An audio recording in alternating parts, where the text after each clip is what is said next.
Mon rôle principal est surtout d'accompagner et de soutenir les patientes. Je reste en contact avec elles dès l'annonce du diagnostic. J'essaie de les écouter au mieux et de fournir les informations utiles et nécessaires tout au long de leur traitement. Je suis une personne donc relais entre les différents intervenants, c'est-à-dire les médecins de l'hôpital, l'assistante sociale, les psychologues, ainsi que le médecin traitant.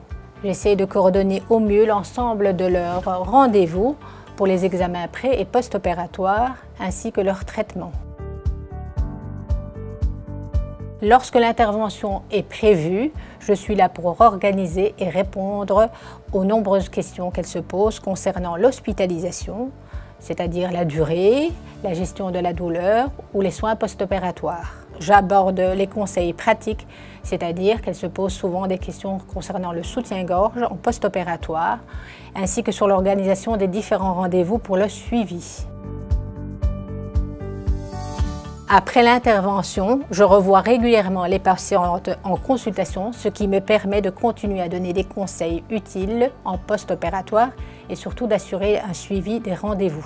Lorsque la patiente a subi une mastectomie, je lui parle de la prothèse externe qui va lui être fournie à l'hôpital avant son retour à domicile. Et je lui parle d'une possibilité de reconstruction mammaire.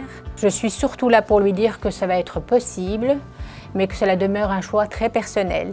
Je suis là pour prendre le premier rendez-vous avec le chirurgien plasticien si elle le décide. Après la décision de la concertation oncologique multidisciplinaire, il sera décidé du traitement de la patiente.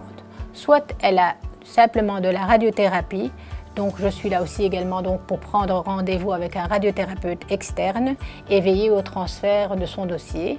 Donc s'il faut de la chimiothérapie, il faudra compléter son bilan et je suis là pour prendre donc le premier rendez-vous avec l'oncologue.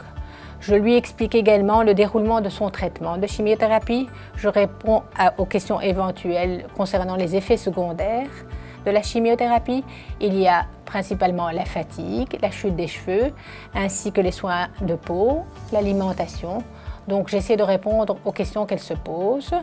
Je lui remets également une documentation sur les effets secondaires et je l'invite à préparer ses questions avant son premier rendez-vous chez l'oncologue. Pour l'hormonothérapie, je m'assure que la patiente a un rendez-vous avec son sénologue pour la mise en place de ce traitement et de son suivi. Je reste en contact avec les patientes pour les années de suivi et je reste à l'écoute de leurs demandes pour les diriger vers les bons intervenants.